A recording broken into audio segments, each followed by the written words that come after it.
ठीक है, 4 से भाग होने वाली संख्याएं क्या है? Divisibility by 4। यदि दी गई संख्या में इकाई अंक व दहाई अंकों द्वारा बनी संख्या 4 से विभाज्य हो या अंतिम दोनों अंक शून्य हो, तब वह संख्या 4 से पूर्णतः विभाज्य होगी। ध्यान से पढ़ो, इसके लिए क्या बोला है कि उसमें इकाई और दहाई के अंकों से जो बनी हुई संख्या है वो 4 से भाग हो जाए। सबसे पहली कंडीशन यह है कि जो इकाई और दहाई से बनी हुई संख्या है ना वो 4 से भाग हो जाए, या अंतिम दोनों अंक हैं वो 0 होने चाहिए। दोनों के दोनों जो अंतिम अंक होंगे इकाई का दहाई का, वो दोनों के दोनों क्या होनी चाहिए? 0 होने चाहिए, तभी वो संख्या 4 से भाग हो सकती है। ठीक है, तो एग्जाम्पल के लिए अपना लिखा हुआ है 15436। तो 15436 आपका लिखा हुआ है, तो इसमें लास्ट में दोनों 0 नहीं है, तो वो कंडीशन तो हम नहीं देखेंगे। अब देखेंगे लास्ट के दो अंक, ये वाले अंक, यानी इकाई और दहाई का अंक। तो इकाई का अंक 6 हो गया, दहाई का अंक 3 हो गया। क्या ये 4 से भाग होते हैं? होते हैं। 4 नामे 36 होते हैं, तो भाग हो रहा है। तो इसका मतलब यह संख्या भी क्या हो रही होगी? 4 से भाग हो रही होगी। तो क्या हो जाएगा?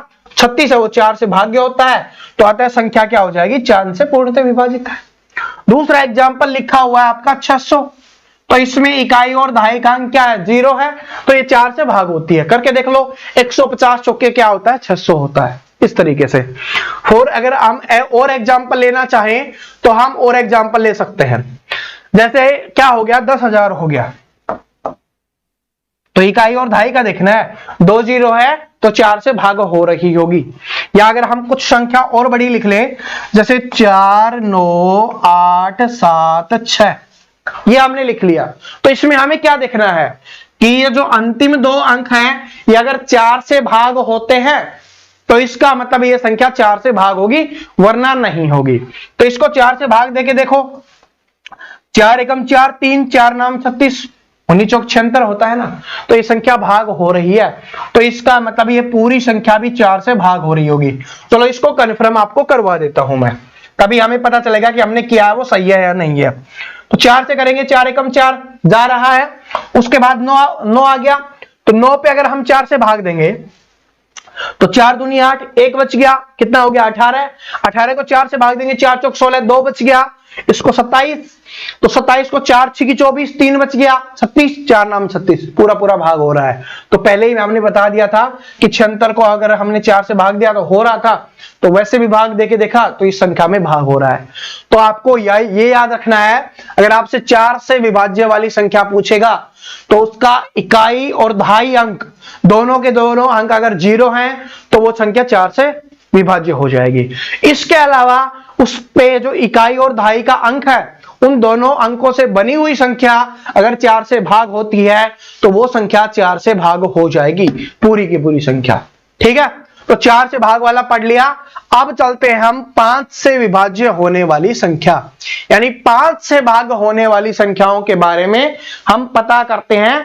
कैसे पता चलेगा कि कौन सी संख्याएं हैं वो आपकी 5 से भाग होती है? तो देखिए क्या है कि यदि दी गई संख्या में इकाई का अंक 0 हो या 5 हो तो वो संख्या 5 से पूर्णतः विभाजित हो जाएगी। 5 से भाग वाला बिल्कुल सिंपल है। क्या है? बिल्कुल सिंपल है। इसका एक ही तरीका है, उसमें इकाई का अंक या तो 0 होना चाहिए या 5 होना चाहिए, तो वो संख्या है वो 5 से भाग हो जाएगी। जैसे 10 है, 5 से भाग होता है, 100 है, 5 से भाग होता है, क्योंकि 20 पंजे 100 होता है। 120 है, 5 दूनी 10, 5 चौके 20, या 24 पंजे 120 बोल सकते हो, क्योंकि इसमें इकाई का अंक 0 तो ये भी भाग होता है। 25 है, इकाई का अंक 5 है तो भाग होता है। 125 है, इकाई का अंक है तो 5 होता है। 1025 है, इकाई का अंक 5 है तो भाग होता है। 1975 है, इकाई का अंक 5 है तो होता है। 2960 है, इकाई का अंक 0 है, तो इसका मतलब ये संख्या 5 से भाग होती है। या 225 भी लिखा हुआ है तो ये भी इकाई का अंक 5 हो गया तो भाग हो जाएगी। 120 में इकाई का अंक 0 है तो ये भाग हो जाएगी। तो यानी ऐसी कोई भी संख्या जिसमें इकाई का अंक या तो 0 हो या 5 हो तो वो संख्या है वो 5 से भाग हो रही होगी। समझ में आ गया? फिर से आपको रिपीट करवा देता हूं। 2 वाला दो वाले में क्या होना चाहिए, 0 हो या कोई भी सम संख्या हो, जैसे 0, 2, 4, 6, 8, तो वो संख्या 2 से भाग होती है। 3 का क्या पढ़ा था हमने कि जिस संख्या के अंकों का योग 3 से अगर भाग होता है तो वो संख्या हमारी 3 से भाग हो रही होगी।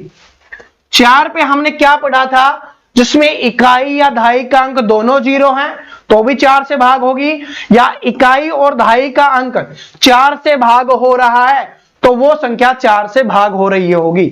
इसके अलावा अगर हम बात करें 5 में, तो इकाई का अंक 0 हो या 5 हो तो वो संख्याएं हैं वो 5 से भाग हो रही होंगी। तो 2 का, 3 का, 4 का, 5 का आपको समझ में आ गया।